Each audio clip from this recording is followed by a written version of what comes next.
Eu desejo saudar a todos mais uma vez, com a santa e gloriosa paz do Senhor Jesus. E para mim é uma satisfação, para mim é uma alegria sempre estar aqui no seu programa, no programa Felicidade com Cristo, com essas santas mulheres de Deus também. E também estar na sua casa, você que se encontra na sua casa, no seu trabalho e está dando espaço para que a palavra de Deus ela entre na sua casa, no seu trabalho, enfim, aonde você está. E eu quero profetizar uma bênção para a tua vida e quero dizer que esta noite é noite de transformação na tua vida, em nome de Jesus. E nós estamos aqui no 6º dia da campanha Profetizando no Vale de Ossos Secos. Deus, ele faz milagres, ele faz coisa grande. Mas, sem delongas, eu quero trazer aqui um texto sagrado da palavra de Deus que se encontra no livro do profeta Ezequiel. Eu prometo que não vou demorar muito, mas eu quero deixar aqui no livro de Ezequiel, capítulo de número 37, que é o tema proposto para este propósito, que se encontra no livro de Ezequiel 37, versículo 1, que diz assim: Veio sobre mim a mão do Senhor, e o Senhor me levou em espírito e me pôs no meio de um vale que estava cheio de ossos, e me fez andar ao redor deles, e eis que muito numerosos eram eles sobre a face do vale, e estavam sequíssimos. E disse-me: Filho do homem, poderão reviver estes ossos? E eu disse: Senhor Jeová, tu sabes. Então disse: profetiza sobre esses ossos que viva. Então eu disse, ouvindo a palavra de Deus: ossos secos, ouvi a palavra do Senhor. Amém? Então nós temos aqui um texto sagrado que todos nós conhecemos, esse texto de Ezequiel. E particularmente eu gosto muito, até porque Deus ele fala tremendamente ao nosso coração através desse texto sagrado. Nós vemos ali a grande representação do poder e da glória de Deus através de um homem. Se nós fôssemos aqui falar do profeta Ezequiel, desde o seu chamamento, desde o seu nascimento, perderíamos aqui muito tempo, até porque a história do profeta Ezequiel, a história de Ezequiel é uma história muito bonita, tendo em vista que Deus chamou Ezequiel para profetizar em um momento em que o povo de Israel estava por um momento muito difícil, um momento de cativo, um momento do cativeiro, aonde ele estava no cativeiro na Babilônia, aonde eles passaram cerca de 70 anos preso na Babilônia, justamente por causa das falhas, dos pecados do povo de Israel. Porque desde o momento em que Israel saiu do Egito, Israel ele não conservou por total dentro do seu coração a fidelidade a Deus. O povo de Israel era um povo volúvel, era um povo fraco espiritualmente falando, porque no momento em que a dificuldade pegava, no momento em que a dificuldade batia a porta daquele povo, nós vemos muito bem que quando o povo de Israel atravessou o Mar Vermelho, lá no capítulo, se eu não me engano, capítulo 14 do livro do Êxodo, a Bíblia diz que quando o povo estava diante do Mar Vermelho, o povo começou agora a ficar atemorizado. Até aí tudo bem. O povo começou a ficar com medo, chorando, clamando e perguntando a Moisés se ali seria o seu sepulcro, se ali seria o ponto final de Deus na vida do povo de Israel. Mas Deus, vendo o clamor dos filhos de Israel e a inquietação de Moisés, Deus ele não queria o povo até aquele ponto. Deus ele tinha algo tremendo. Deus ele tinha uma terra prometida a cumprir e a colocar o povo de Israel. Canaã esperava o povo de Israel. Mas quando o povo se deparou com aquele Mar Vermelho, o povo começou agora a clamar e a murmurar diante de Deus. Até que Deus falara com Moisés e disse: Moisés, Não permita com que esse povo fique quieto, apenas toque no mar com a tua vara, com esta vara, com esse instrumento que você tem na mão. A Bíblia diz que Moisés tocou, o mar se abriu e o povo do outro lado cantou a pés enxutos e glorificou a Deus. Mas só bastou a primeira dificuldade, evangelista Cleito, para que aquele povo começasse agora a murmurar mais uma vez. No momento em que o povo se viu sem água, começou a murmurar. Deus, ele deu água para o povo. Estava com fome. Deus, ele deu comida àquele povo. Mas aquele povo tinha uma fé muito volúvel. Não era um povo que tinha uma sustentabilidade grande no que diz respeito à área espiritual. No momento que o bicho pegava, como a gente entende na nossa linguagem de hoje, o povo começava agora a desejar no seu coração voltar para o Egito. O povo começava agora a querer resolver a sua situação através dos deuses egípcios. O povo começava agora a clamar aos deuses que muitas vezes antes, ao atravessar o Mar Vermelho, eles adoravam lá no Egito.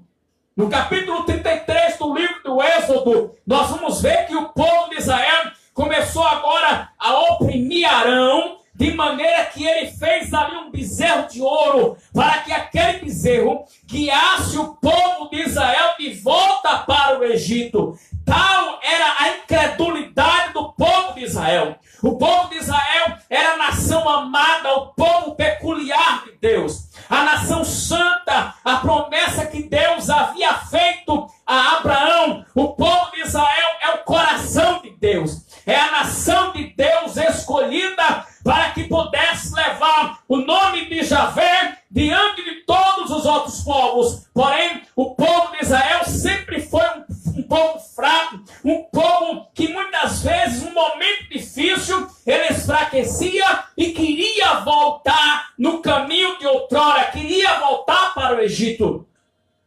É o pecado que muitas vezes, diaconisa Tâmara, missionária Messia, muitas vezes nós cometemos. No momento de dificuldade, no momento em que o bicho pega na nossa vida, a primeira atitude que muitas vezes queremos tomar é aquela atitude de voltar às práticas de antes. Muitas vezes, quando o fogo é aquecido, quando a fornalha é aquecida 7 vezes, o que muitas vezes queremos fazer, muitas vezes com medo da fornalha, com medo das provações que há de vir lá na frente, muitas vezes com aquele medo, a gente prefere muitas vezes voltar com medo do desconhecido, com medo daquilo que Deus ele tem preparado para nós. Mas o povo de Israel era dessa forma.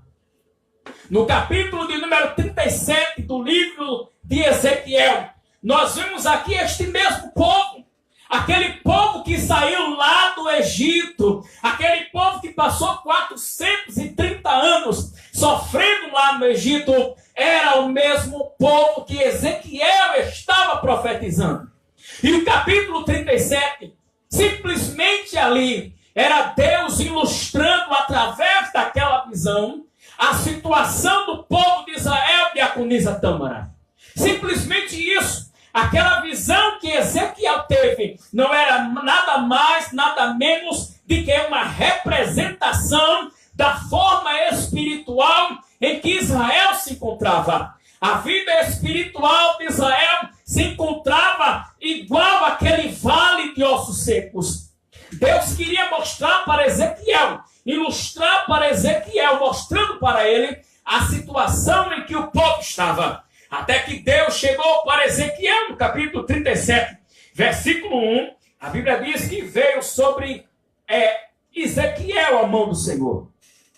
Deus pegou Ezequiel e, através de uma visão, levou Ezequiel a um vale que estava cheio de ossos. Imagine aí um cemitério ao ar livre. Não é o cemitério que nós vimos hoje, de maneira nenhuma. Cada osso dentro das suas catacumbas, de maneira nenhuma. Aquele vale era um vale que estava cheio de ossos. E ossos misturados a osso, ninguém sabia quem era quem. Ninguém sabia a quem pertencia aquela tíbia, aquele crânio, aquele fêmur. Estava misturado osso a osso. Então Deus levou Ezequiel para aquele vale que estava cheio de ossos. E a Bíblia testifica e diz que os ossos estavam totalmente sequíssimos, para que o osso ele possa ficar em uma situação de sequidão avançada. É necessário que esse osso fique exposto ao sol, às intempéries, por muitos e muito tempo, longos e longos tempos, exposto às intempéries, para que esse osso possa ficar sequíssimo. Então essa era a situação do povo de Israel. E quando ele chega naquele vale que estava cheio de osso, Deus falou para Ezequiel e disse: olha, Ezequiel, eu te trouxe aqui para este vale para que você possa profetizar. Profetiza para esses ossos para que ele viva.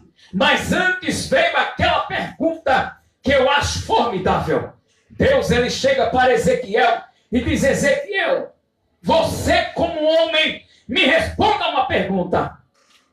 Será que esses ossos, da maneira que eles estão aí, porventura, eles podem tornar a ter vida? Ezequiel?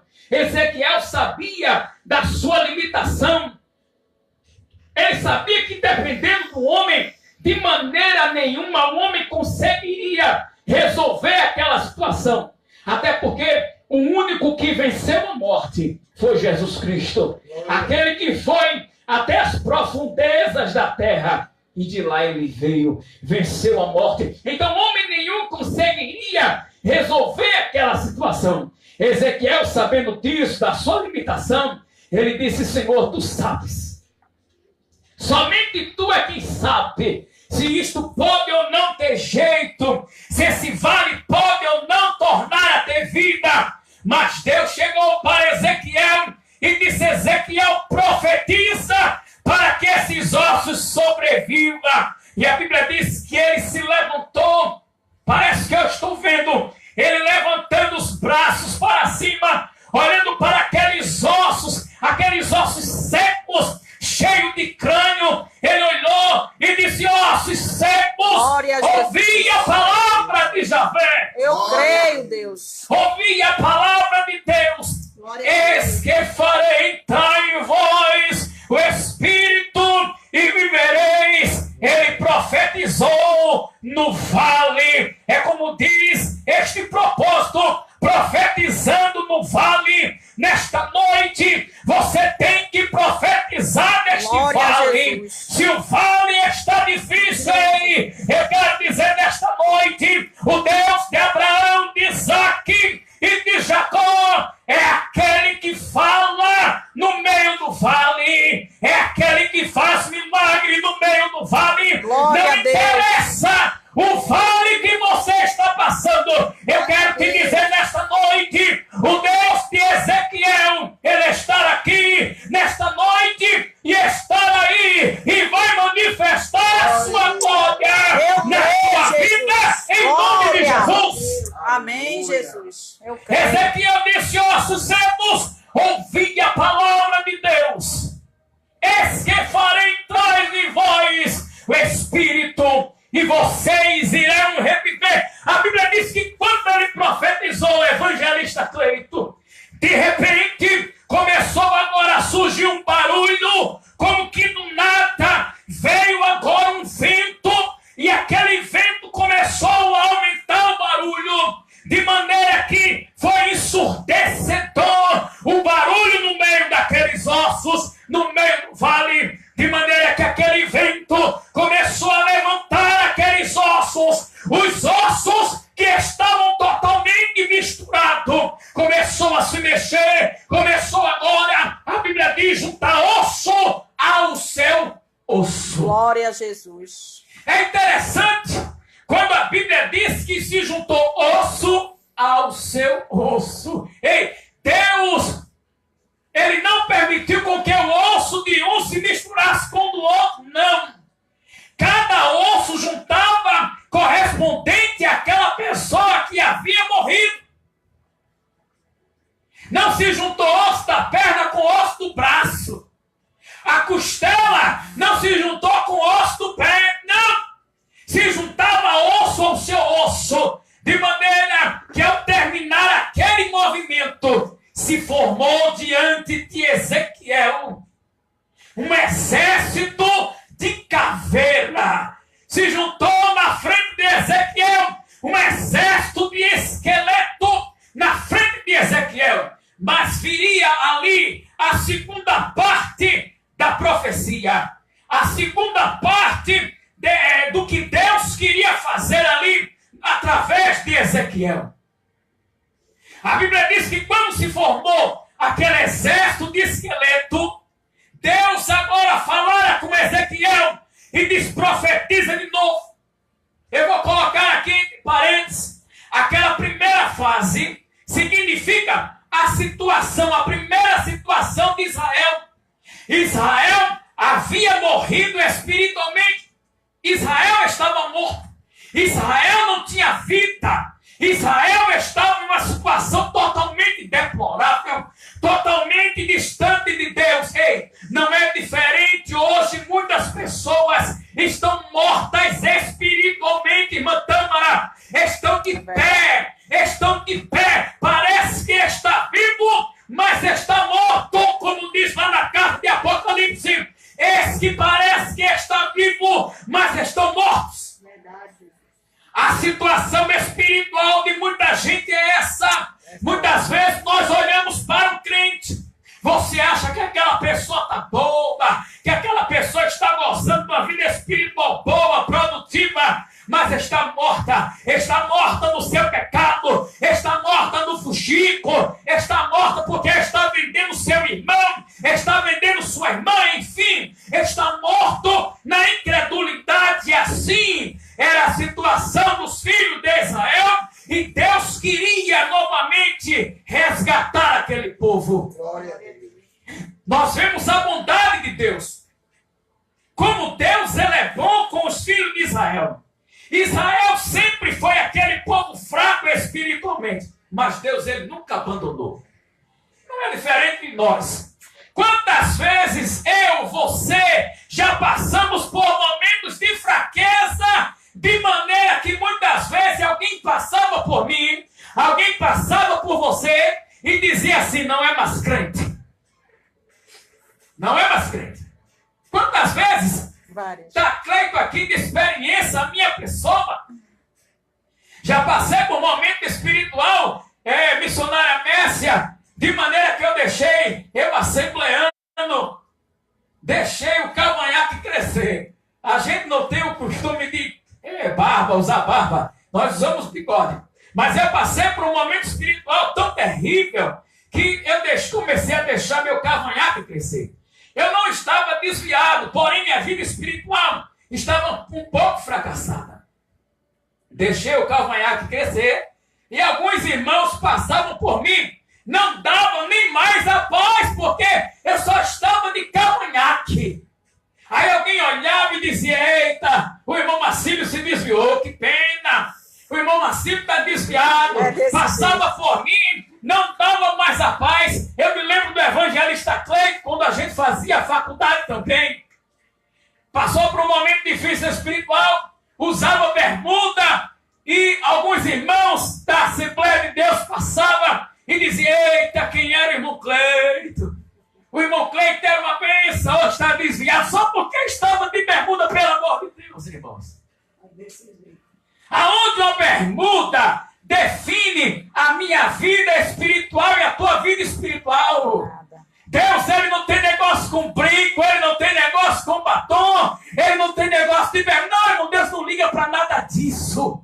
A única coisa que Deus ele quer é um coração voluntário, um coração que ama, que perdoa, Glória que abraça. É isso que Deus ele quer. Vamos acabar com a religiosidade. Vamos deixar de ser religiosos, irmãos.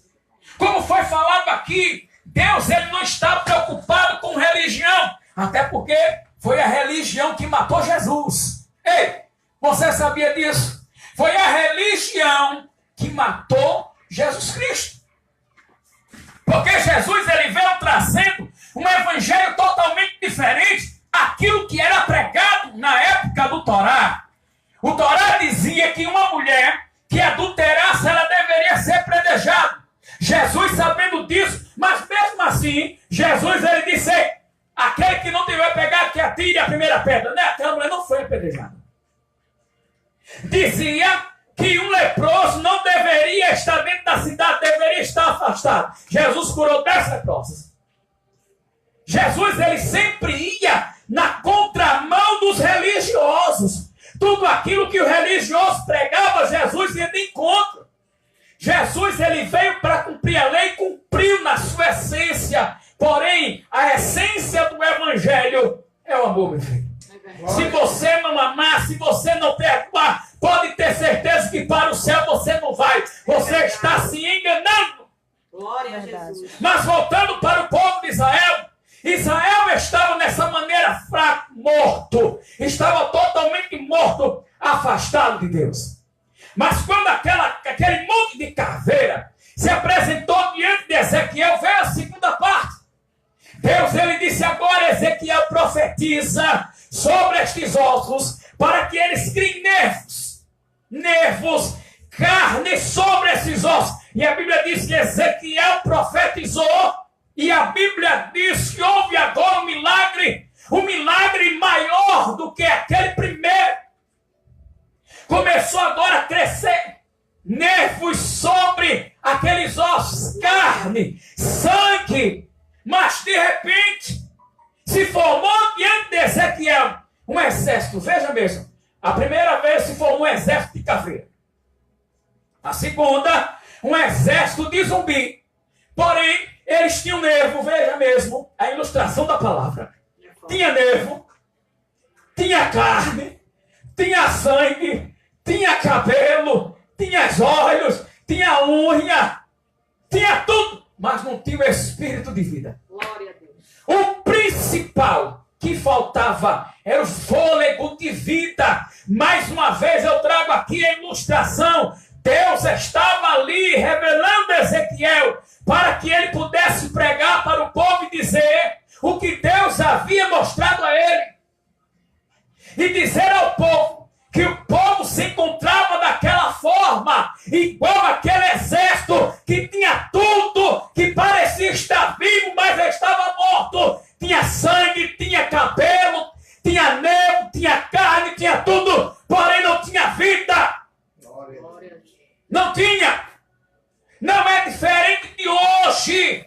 Quando os crentes hoje parece que está vivo, mas está morto espiritualmente.